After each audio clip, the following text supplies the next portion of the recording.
गौर से सुनिए दोस्तों, क्या आपने कभी खुद से यह सवाल किया है कि अगर आपका मन आपका गुलाम बन जाए तो आप क्या नहीं कर सकते? क्या आपने कभी महसूस किया है कि आपकी जिंदगी में सबसे बड़ी लड़ाई बाहर की दुनिया से नहीं, आपके अपने मन से है? सुबह उठने का मन नहीं करता, कुछ नया सीखने का मन नहीं करता, बुरी आदतें छोड़ने का मन नहीं करता, गुस्सा आ जाता है, मन भटक जाता है, काम का मन नहीं करता, और फिर दिन के अंत में पछतावा होता है कि आज भी खुद से हार गया। कभी सोचा है कि ऐसा क्यों होता है? इस वीडियो में हम उसी गहराई तक उतरेंगे जहां से ये सारा खेल शुरू होता है, आपके मन से। और बात बस समझने की नहीं है, बात है जागने की, सच को देखने की और अपने मन को साधने की। क्योंकि जिसने अपने मन को साध लिया उसने सारा संसार जीत लिया। गौतम बुद्ध ने कहा था, मन ही सब कुछ है, तुम जो सोचते हो वही बन जाते हो। अब जरा सोचिए, अगर आपका मन ही बार बार सोचता है कि मैं कमजोर हूं, मुझे नहीं आता, मेरा ध्यान नहीं लगता, तो वो सोच धीरे धीरे आपका सत्य बन जाती है। और यही है मन की सबसे बड़ी चाल। वो आपकी बनाई हुई आदतों, भावनाओं और यादों का गुलाम बन जाता है और आपको गुलाम बना देता है। मन एक बंदर की तरह है जो हर पल उछलता है, कभी भविष्य की चिंता में तो कभी अतीत के पछतावे में। आपके साथ भी होता है ना? आप कुछ करने बैठते हैं और अचानक मन कोई पुरानी बात याद दिला देता है, कोई दुख, कोई गलती, कोई डर, और फिर आप वहीं अटक जाते हैं, कुछ करते ही नहीं। आपका शरीर वहीं बैठा होता है पर मन कहां होता है कोई नहीं जानता। अब जरा सोचिए, ये वही मन है जो आपको महान बना सकता है अगर आप इसे समझ लें, इसे दिशा दे दें। क्योंकि मन खुद नहीं जानता कि क्या अच्छा है, क्या बुरा है। वो तो बस जिस चीज को आप बार बार दोहराते हो उसी को सच मान लेता है। अगर आप हर रोज खुद से कहते हो, मैं कुछ नहीं कर सकता, मेरा मन नहीं लगता, मेरी किस्मत खराब है, तो मन वही दोहराएगा, वही परोसता रहेगा और आप उसी में डूबते जाओगे। पर अब वक्त आ गया है कि आप इस मन को पहचानो, इसका व्यवहार समझो, इसकी चालाकी पकड़ो और इसे खुद के अधीन करो। मनोविज्ञान कहता है कि हमारे 95% निर्णय हमारे अवचेतन मन से लिए जाते हैं। यानी हम जो सोचते हैं, जो महसूस करते हैं, उसका बड़ा हिस्सा हमें पता भी नहीं चलता और फिर भी वही हमारे जीवन की दिशा तय करता है।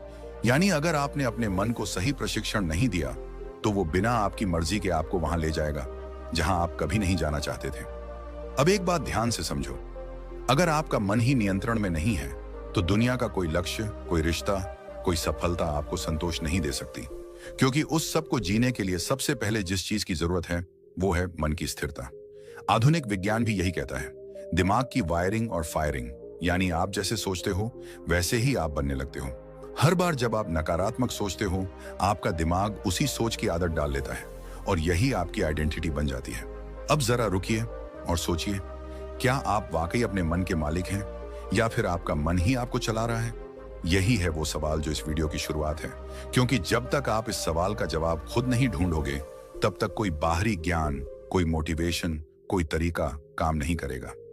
इस वीडियो में हम आपके सामने वो रहस्य खोलने वाले हैं जिसके बाद आप जानोगे कि मन को जीतना क्या होता है और कैसे हर आम इंसान अपने मन की शक्ति को जागृत कर सकता है।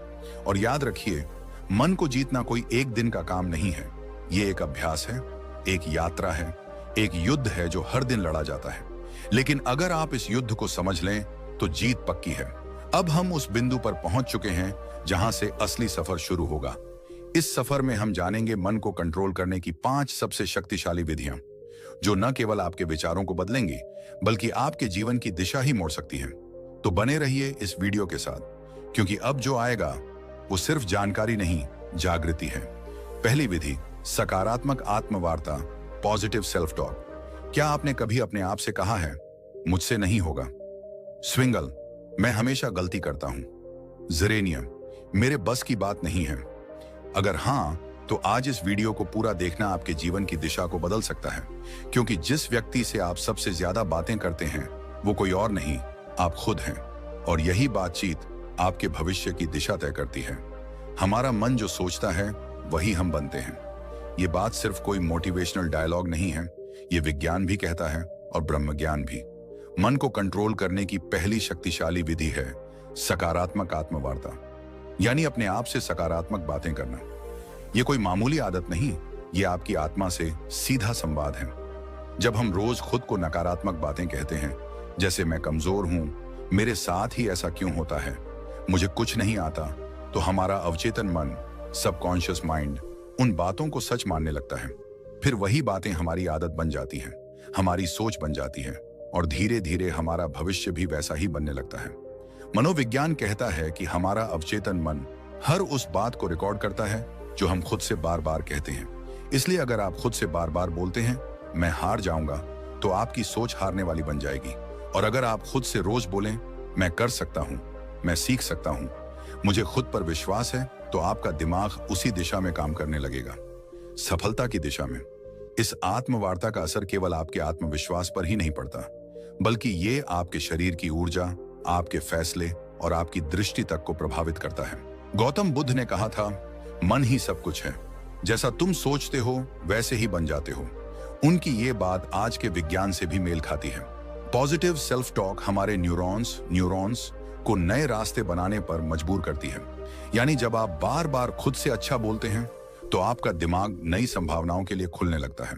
अब सवाल उठता है, यह सकारात्मक आत्मवार्ता करनी कैसे है? सबसे पहले, हर सुबह उठते ही अपने आप से एक बात जरूर कहिए, मैं आज पहले से बेहतर हूं और हर दिन आगे बढ़ रहा हूं। ये छोटे छोटे वाक्य आपके दिन की दिशा तय करते हैं। दूसरा, जब भी कोई काम मुश्किल लगे तो खुद से ये मत कहो कि मुझसे नहीं होगा, बल्कि कहो ये चुनौती है और मैं इसे सीखने का मौका मानता हूं। इस सोच से आपका डर छंटने लगता है। तीसरा, अगर आप किसी गलती को लेकर खुद को कोसते हो, तो उसी समय खुद से कहो मैं सीखने वाला हूं, गलती मेरी पहचान नहीं है। ये आत्म स्वीकृति आपके मन को बोझ से मुक्त करती है। दुनिया में कोई भी सफलता तब तक नहीं आती जब तक आप खुद पर विश्वास करना नहीं सीखते, और यह विश्वास तब पैदा होता है जब आप खुद से बात करना शुरू करते हैं, सकारात्मक ढंग से। अब यहां एक बात और समझना बेहद जरूरी है। सकारात्मक आत्मवार्ता का मतलब ये नहीं कि आप हर हाल में खुद से झूठ बोलें, बल्कि इसका अर्थ है अपने अंदर की सच्चाई को देखना, समझना और उसे उन्नत दिशा में मोड़ना।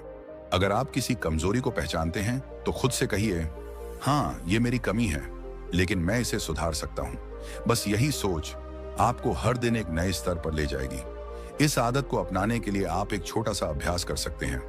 रोज रात को सोने से पहले अपने आप से 3 सकारात्मक बातें बोलिए, जैसे आज मैंने खुद पर काम किया, मैं आगे बढ़ रहा हूं, मुझे खुद से प्यार है। ये बातें छोटी लगती हैं, लेकिन यही छोटी बातें आपके अंदर की जंग को जीतने में मदद करती हैं। बुद्ध कहते हैं, खुशी हमारे अपने विचारों पर निर्भर करती है। तो अगर आपके विचार आपके खुद के बारे में नकारात्मक होंगे, तो आपके जीवन का हर कोना दुखी लगेगा। लेकिन अगर आप अपने अंदर सकारात्मक ऊर्जा भरते हो, तो मुश्किलें भी साधारण लगने लगती हैं। अब ध्यान दीजिए, यह तो सिर्फ पहली विधि थी, मन को नियंत्रित करने की शुरुआत। इस यात्रा में आगे और भी गहराई है, और अब हम प्रवेश करेंगे दूसरी विधि में, जो आपके मन को स्थिरता और गहराई प्रदान करेगी, ताकि आप न केवल सोचें सकारात्मक, बल्कि महसूस करें आत्मिक शक्ति। दूसरी विधि, लक्ष्य निर्धारण, गोल सेटिंग। क्या आपने कभी सोचा है कि मन भटकता क्यों है? क्यों हम अक्सर एक काम शुरू तो करते हैं, लेकिन बीच में ही छोड़ देते हैं? क्यों हमारा मन कभी अतीत की यादों में उलझा रहता है, तो कभी भविष्य की चिंता में खोया रहता है? इसके पीछे एक गहरी वजह है, अस्पष्टता। मन को दिशा तब मिलती है जब उसे पता हो कि उसे जाना कहां है, और जब यह दिशा नहीं होती, तो मन बिल्कुल उस घोड़े की तरह होता है जो खुली जमीन में बेतहाशा दौड़ रहा हो, बिना किसी मंजिल के। इसलिए मन को नियंत्रित करने की दूसरी शक्तिशाली विधि है लक्ष्य निर्धारण। जी हां, स्पष्ट, यथार्थवादी और प्रेरणादायक लक्ष्य। जिस इंसान ने अपने जीवन का उद्देश्य तय कर लिया, उसका मन खुद ब खुद अनुशासित हो जाता है।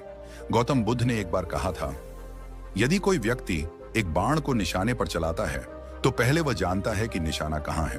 उसी प्रकार जीवन को सही दिशा में ले जाने के लिए मनुष्य को पहले अपने लक्ष्य को जानना चाहिए। यह बात सिर्फ बौद्ध दर्शन में नहीं, बल्कि आधुनिक मनोविज्ञान में भी साफ साफ कही जाती है। मनोवैज्ञानिक कहते हैं कि जब आप स्पष्ट लक्ष्य बनाते हैं, तो आपका मस्तिष्क एक केंद्र बिंदु ढूंढ लेता है। यह केंद्र बिंदु दिमाग को एक ही दिशा में सोचने, योजना बनाने और मेहनत करने के लिए प्रेरित करता है। जिस तरह से जीपीएस लोकेशन डाले बिना रास्ता नहीं दिखाता, उसी तरह लक्ष्य के बिना आपका मन आपको कहीं नहीं ले जाएगा, या फिर किसी ऐसी जगह पहुंचा देगा जहां आप कभी जाना ही नहीं चाहते थे। यहां पर एक महत्वपूर्ण तथ्य आता है, रेटिकुलर एक्टिवेटिंग सिस्टम, आरआईएस, ये हमारे मस्तिष्क का एक खास सिस्टम होता है जो हमें सिर्फ उन्हीं चीजों पर ध्यान देने देता है जो हमारे लक्ष्य से जुड़ी होती हैं। उदाहरण के लिए, अगर आप सोचते हैं कि मुझे एक लेखक बनना है, तो अचानक आपको किताबें, लेखन से जुड़ी जानकारी और अवसर खुद ही दिखने लगते हैं। ये कोई जादू नहीं है, ये आपका लक्ष्य और दिमाग का आपसी तालमेल है। अब सवाल ये है, लक्ष्य कैसा होना चाहिए? कई बार लोग बहुत बड़े बड़े लक्ष्य बना लेते हैं, लेकिन वो इतने धुंधले और अनियोजित होते हैं कि दिमाग उन्हें समझ ही नहीं पाता। इसलिए पहला कदम है अपने लक्ष्य को स्पष्ट और यथार्थवादी बनाना। उदाहरण के लिए, अगर आप कहते हैं मुझे सफल बनना है, तो यह बहुत ही धुंधला लक्ष्य है।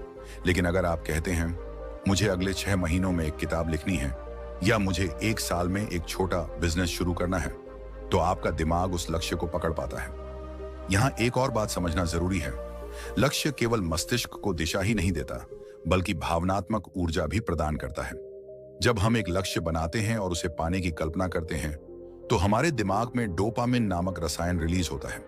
यह रसायन हमें खुशी, प्रेरणा और एक सकारात्मक ऊर्जा देता है। यानी लक्ष्य केवल मन को रोकता नहीं, बल्कि उसे चलने की सही प्रेरणा भी देता है। अब एक और सवाल उठता है, क्या एक लक्ष्य ही काफी है? तो इसका उत्तर है नहीं। लक्ष्य का विभाजन होना चाहिए, दीर्घकालिक, लॉन्ग टर्म, मध्यकालिक, मिड टर्म, और लघुकालिक, शॉर्ट टर्म।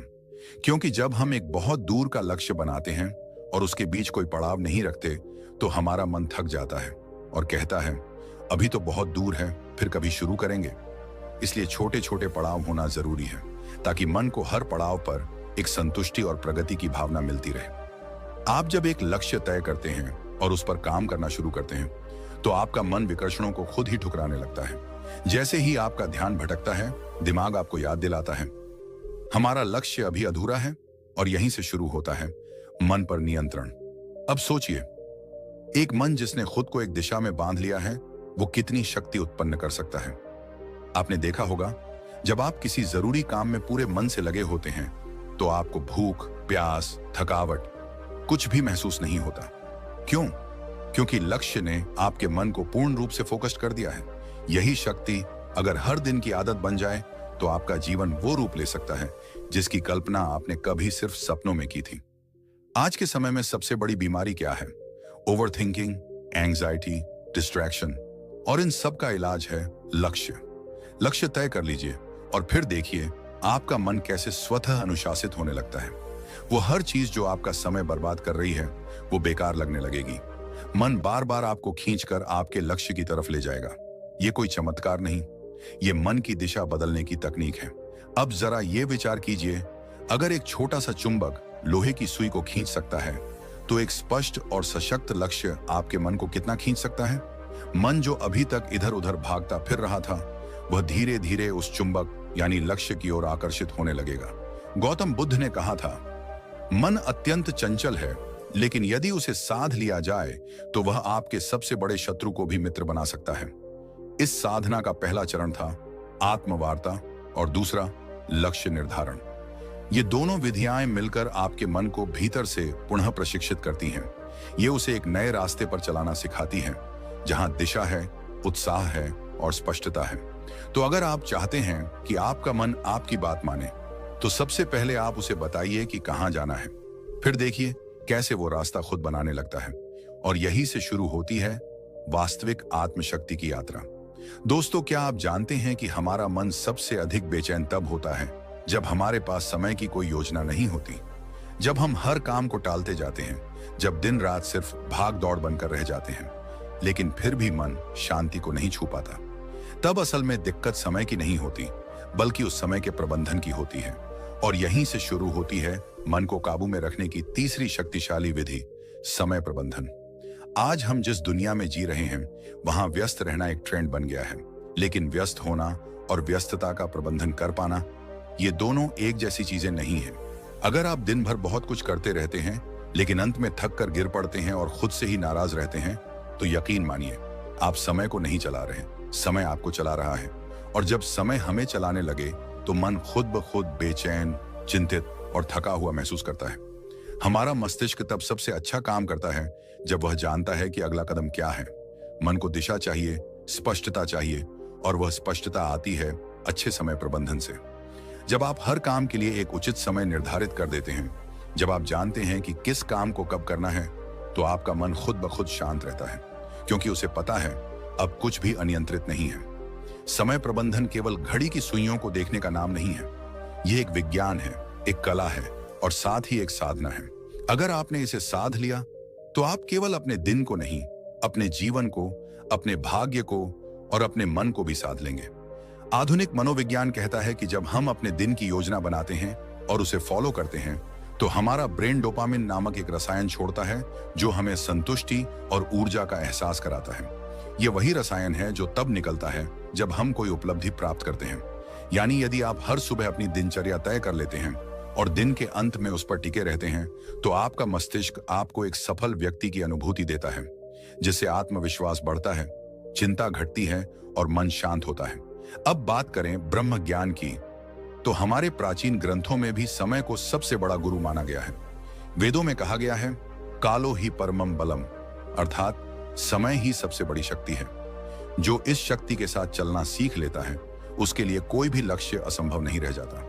गौतम बुद्ध भी समय के महत्व को भली भांति समझते थे। उन्होंने एक जगह कहा था, जो व्यक्ति एक क्षण को भी व्यर्थ नहीं जाने देता, वह जीवन को पूर्णता के साथ जीता है।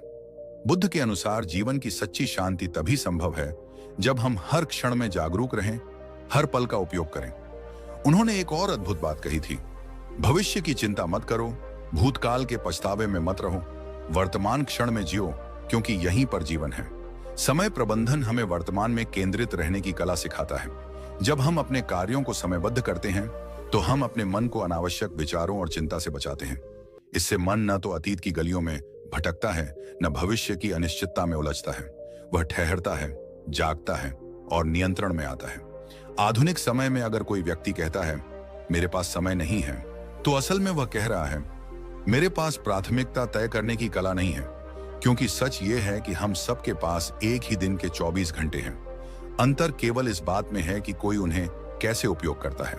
कोई उस समय से अपने सपनों का महल बना लेता है, तो कोई उसी समय को टालमटोल और आलस्य में गंवा देता है। एक और मनोवैज्ञानिक शोध ये बताता है कि जब कोई व्यक्ति अपने कामों को प्रॉपर टाइम फ्रेम में बांट देता है, तो उसकी निर्णय लेने की शक्ति और आत्मनियंत्रण सेल्फ कंट्रोल में 35% तक की वृद्धि देखी जाती है। यानी समय की सही योजना न केवल काम में सहायता करती है, बल्कि मनोबल और मानसिक स्थिरता को भी बढ़ाती है। अब सोचिए, अगर हर सुबह उठकर आप केवल इतना जान लें कि आज का दिन आपके हाथ में है और आपको इसे इस प्रकार जीना है कि शाम तक आपका मन थक कर नहीं, बल्कि तृप्त होकर सोए, तो कितना बदल जाएगा आपका जीवन। आप स्वयं अनुभव करेंगे कि मन अब उतना बेकाबू नहीं है, विचारों का शोर कम हो रहा है और एक गहरी स्पष्टता जन्म ले रही है। समय का सही प्रबंधन एक तरह से अपने आप से किया गया सबसे सुंदर वादा है कि मैं अपने जीवन को अनमोल मानता हूं और इसे यूं ही व्यर्थ नहीं जाने दूंगा। और जब यह भाव मन में दृढ़ हो जाता है, तब मन भी उसी अनुरूप काम करता है, वह आपके नियंत्रण में आने लगता है। तो यदि आप अपने मन को नियंत्रित करना चाहते हैं, शांत और स्थिर बनाना चाहते हैं, तो अपनी दिनचर्या को पुनः रचिए, हर घंटे का हिसाब रखिए और सबसे जरूरी, हर पल को पूरी जागरूकता और गहराई से जीने की आदत डालिए। जब मन देखेगा कि आप समय का सम्मान कर रहे हैं, तो वह भी आपको सम्मान देगा। दोस्तों, क्या आप जानते हैं, हम सबके भीतर एक ऐसी शक्ति है जो अगर जाग जाए तो न कोई डर टिक सकता है, न कोई चिंता, न कोई भ्रम। लेकिन अफसोस की बात यह है कि आज की भाग दौड़ भरी जिंदगी में हम उस शक्ति से बिल्कुल कट चुके हैं। मन एक भटकती हुई हवा बन गया है, कभी अतीत के पछतावे में उलझा हुआ, तो कभी भविष्य की चिंता में डूबा हुआ। और यही सबसे बड़ा कारण है मानसिक अशांति का, नींद ना आने का, अकेलेपन का और आत्मविश्वास की कमी का। आज हम बात करने जा रहे हैं ध्यान की, यानी मेडिटेशन की। ये सिर्फ कोई साधना नहीं, ये कोई ट्रेंड नहीं, ये कोई वेस्टर्न तकनीक नहीं, बल्कि ये हमारी ही आत्मा का द्वार है, जिससे होकर हम अपने भीतर के सच्चे स्वरूप तक पहुंच सकते हैं। हर दिन कुछ ही मिनट का ध्यान आपके पूरे जीवन की दिशा बदल सकता है। और यह कोई अतिशयोक्ति नहीं है, यह विज्ञान भी मान चुका है और ब्रह्म ज्ञान भी बार बार इसी बात की पुष्टि करता है। जब आप ध्यान करते हैं, तो सबसे पहले जो होता है वो यह कि आपका मन स्थिर होता है। वह मन जो अभी तक बंदर की तरह इधर उधर कूद रहा था, वह शांत हो जाता है।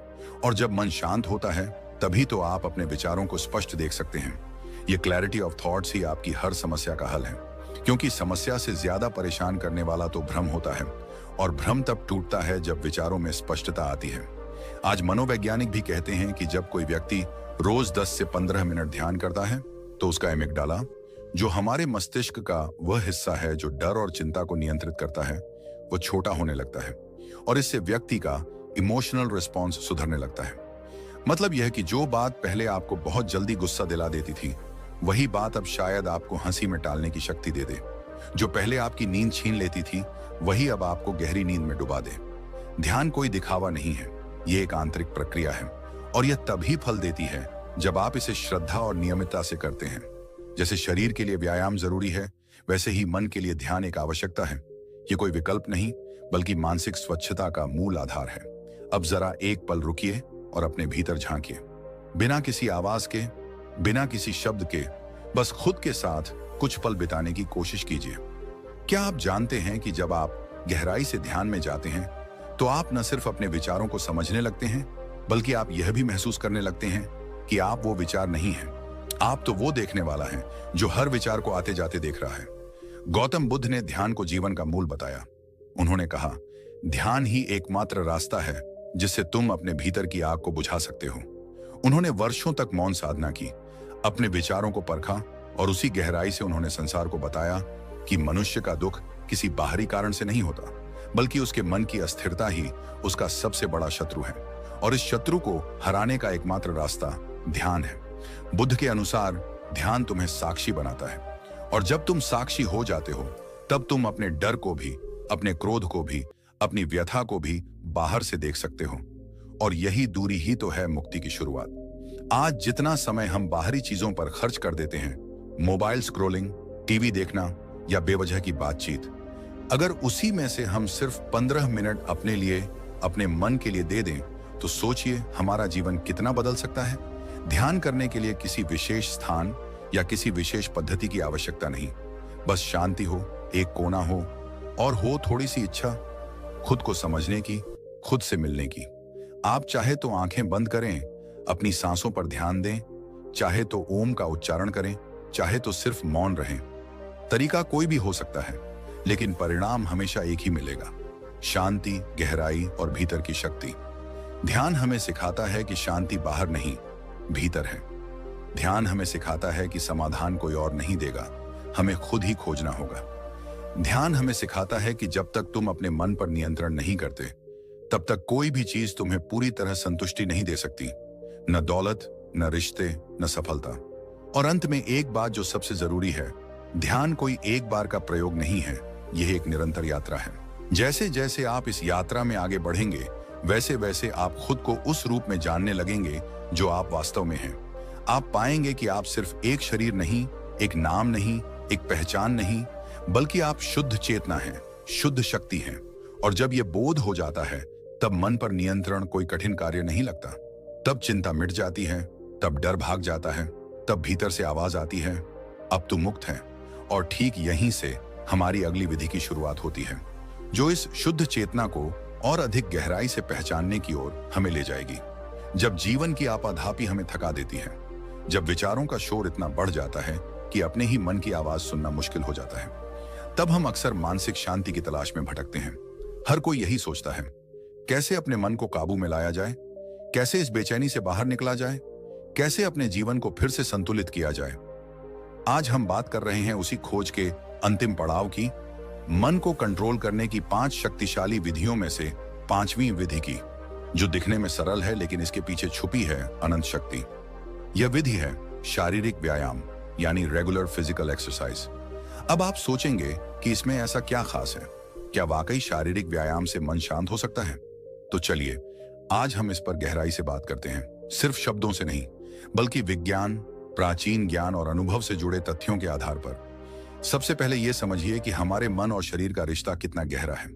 जब शरीर में कोई बदलाव होता है तो उसका सीधा असर मन पर पड़ता है, और जब मन में कुछ चलता है तो शरीर भी उसका असर झेलता है।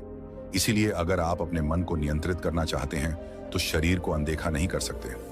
आधुनिक विज्ञान कहता है कि जब हम व्यायाम करते हैं, चाहे वो तेज चलना हो, योग हो, दौड़ना हो या कोई खेल, तो हमारा मस्तिष्क एंडोर्फिन्स एंडोर्फिन्स नामक रसायन छोड़ता है, जिसे फील गुड हॉर्मोन्स कहा जाता है। यह वही रसायन है जो हमें सुकून देता है, तनाव को कम करता है और मन को स्थिर करता है। यही कारण है कि जो लोग रोजाना व्यायाम करते हैं वे मानसिक रूप से ज्यादा स्थिर, शांत और सकारात्मक बने रहते हैं। अब अगर हम प्राचीन ब्रह्म ज्ञान की ओर देखें तो वेदों और उपनिषदों में भी कहा गया है, शरीर माध्यम खलु धर्म साधनम, अर्थात यह शरीर ही धर्म पालन का पहला साधन है। जब शरीर स्वस्थ होगा तभी मन भी अनुशासित होगा और जीवन का लक्ष्य प्राप्त कर पाना संभव होगा। गौतम बुद्ध के जीवन में भी इसका विशेष महत्व देखने को मिलता है। बुद्ध ने अपने शिष्यों को केवल ध्यान और उपदेश ही नहीं दिए, बल्कि उन्हें नियमित रूप से चलने, शरीर को सक्रिय रखने और अपने शरीर के साथ अपने मन का भी ध्यान रखने की शिक्षा दी। जीवन में मध्य मार्ग अपनाओ, ये बुद्ध का सबसे बड़ा संदेश था।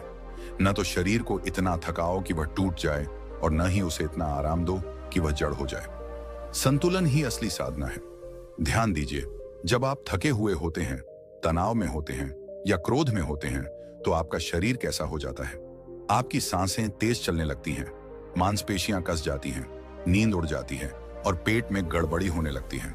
यह सब शरीर के अंदर का संकेत है कि मन ठीक नहीं चल रहा। लेकिन जैसे ही आप व्यायाम करते हैं, श्वास गहरी होती है, शरीर में ऊर्जा दौड़ती है, नींद सुधरती है और मन हल्का लगने लगता है। इसका एक और गहरा पक्ष है जो बहुत कम लोग समझते हैं। जब आप व्यायाम करते हैं तो आप अपने शरीर से जुड़ते हैं। उस क्षण आप वर्तमान में होते हैं, अभी और यही है being in the present moment, जो कि ध्यान का सबसे मूल सिद्धांत है। और जब आप इस तरह से हर दिन अपने शरीर के साथ उपस्थित रहते हैं तो धीरे धीरे आपका मन भी आपके नियंत्रण में आना शुरू करता है। व्यायाम का मतलब सिर्फ जिम जाना या भारी वजन उठाना नहीं है। यह तो आपकी दिनचर्या का एक हिस्सा बन सकता है, जैसे सुबह की सैर, सूर्य नमस्कार, प्राचीन योगासनों का अभ्यास या यहाँ तक कि खेतों में काम करना भी एक तरह का व्यायाम है। सवाल यह नहीं है कि आप क्या करते हैं, सवाल यह है कि आप कितनी नियमितता से करते हैं और कितनी श्रद्धा से करते हैं। और एक बात हमेशा याद रखें, जब आप अपने शरीर को रोज सुधारते हैं तो आप अनजाने में अपने मन को भी मन को नियंत्रित करना कोई एक दिन का काम नहीं है। ये एक यात्रा है, आत्मज्ञान की, अनुशासन की और अपने भीतर की शक्ति को पहचानने की। जब आप अपने मन को समझना शुरू करते हैं, उसे दिशा देना सीखते हैं, तो आप खुद महसूस करेंगे कि जीवन में कितनी शांति, स्पष्टता और ऊर्जा आ गई है। आज से ही छोटी शुरुआत करें, ध्यान करें, अपनी सांसों पर ध्यान दें, अपने विचारों को देखें और हर दिन खुद से जुड़ने का प्रयास करें। एक दिन, 2 दिन, 1 हफ्ता और धीरे धीरे आप अपने भीतर के उस मौन को महसूस करेंगे जो अब तक बाहर की दुनिया के शोर में खो गया था। और याद रखिए, मन पर विजय ही जीवन की सबसे बड़ी जीत होती है। अगर आपको यह वीडियो पसंद आया हो, अगर आपको इससे कुछ सीखने को मिला हो, अगर इन बातों ने आपके मन को छुआ हो, तो कृपया इस वीडियो को लाइक करें, अपने दोस्तों और परिवार के साथ शेयर करें और हमारे YouTube चैनल को सब्सक्राइब करें। आपका एक एक सब्सक्राइब हमें प्रेरणा देता है कि हम आपके लिए और भी गहरा और भी सार्थक ज्ञान लेकर आए।